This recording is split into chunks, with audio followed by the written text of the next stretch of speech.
গাজায় গণহত্যা বন্ধের দাবিতে বিশ্বব্যাপী ধর্মঘটের আহ্বান।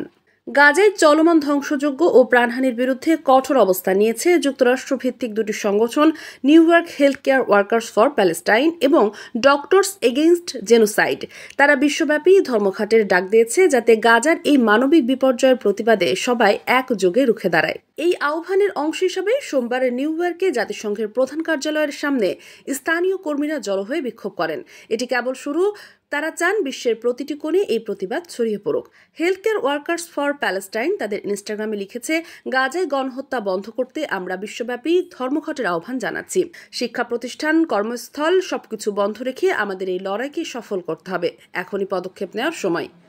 বিশ্ব স্বাস্থ্য দিবসের প্রতি ইঙ্গিত করে তারা বলেছে, আজ বিশ্ব যখন নবজাতক ও মায়েদের স্বাস্থ্য নিয়ে কথা বলছে, তখন গাজার মানুষ জীবনের মৌলিক অধিকার থেকে বঞ্চিত। মার্কিন বোমার আঘাতেই হাসপাতালে ধ্বংস হয়ে যাচ্ছে, মায়েরা ও শিশুরা চিকিৎসার অভাবে মারা যাচ্ছে, বোমার আঘাতে প্রাণ হারাচ্ছে। এই বক্তব্যে তাদের ক্ষোভ ও বেদনা স্পষ্ট। একজন স্বাস্থ্যকর্মী বলেন, আমরা চিকিৎসক হিসেবে জীবন বাঁচাতে চাই, কিন্তু গাজায় যা হচ্ছে তা মানবতার বিরুদ্ধে অপরাধ। এই আন্দোলনের মাঝে ইসরায়েলি প্রধানমন্ত্রী বেনিয়ামিন নেতানিয়াহুর যুক্তরাষ্ট্র সফর পরিস্থিতিকে আরও উত্তপ্ত করেছে। সোমবার তিনি ওয়াশিংটনে যাচ্ছেন ট্রাম্পের সঙ্গে বৈঠক করতে। এই সফরে ট্রাম্পের নতুন শুল্ক নীতি নিয়ে সমঝোতার পাশাপাশি ইরান ও হামাসের বিষয়ে আলোচনা হবে বলে জানা গেছে। কিন্তু এই সফর নিয়ে সংগঠনগুলোর মধ্যে তীব্র ক্ষোভ বিরাজ করছে।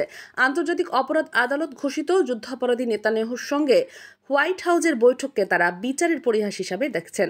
ধর্মঘটের এই আহ্বানে তারা সবাইকে রাস্তায় নামার ডাক দিয়েছেন। বিবৃতিতে বলা হয়, গাজার ন্যায় বিচার চাই, জায়নবাদীদের যুদ্ধাপরাধ বন্ধ করুন, মার্কিন সহযোগিতা বন্ধ করুন, জড়িত সবাইকে জবাবদিহির আওতায় আনুন। তারা জোর দিয়ে বলেছে, যখন একটি জনগোষ্ঠী অনাহারে থেকে বোমার আঘাতে নিশ্চিহ্ন হয়ে যাচ্ছে, আমরা চুপ করে বসে থাকতে পারি না। রাস্তায় নামুন, আওয়াজ তুলুন, প্রতিবাদ করুন। গাজার পরিস্থিতি এখন ভয়াবহ। স্বাস্থ্য মন্ত্রণালয়ের তথ্য বলছে, গত 7 অক্টোবর থেকে এখন পর্যন্ত ইসরায়েলি হামলায় 50,000-এর বেশি ফিলিস্তিনি নিহত হয়েছে। হাসপাতালে ধ্বংস, ওষুধের অভাব, মানুষ বেঁচে থাকার লড়াই করছে। এই ধর্মঘটের ডাক শুধু স্বাস্থ্য কর্মীদের মধ্যে সীমাবদ্ধ নয়, তারা শিক্ষক, শ্রমিক সবাইকে এতে যোগ দেওয়ার আহ্বান জানিয়েছে। ডক্টরস এগেইনস্ট জেনোসাইড বলছে, এটা কেবল গাজার লড়াই নয়, এটা মানবতার লড়াই। আমরা যদি এখন না বলি তাহলে কবে বলবো? নেতানিয়াহুর সফরের দিনে এই ধর্মঘট বিক্ষোভ একটি প্রতীকী প্রতিবাদ হিসাবে দেখা হচ্ছে।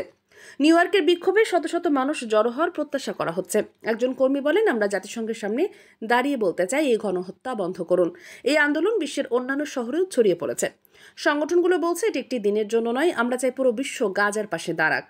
তাদের আহ্বানে সাড়া দিয়ে অনেক সামাজিক মাধ্যমে সমর্থন জানাচ্ছেন এবং বিশ্বব্যাপী প্রতিবাদ শুরু হয়েছে। দেশ জগৎ ইন্টারন্যাশনাল ডেস্ক।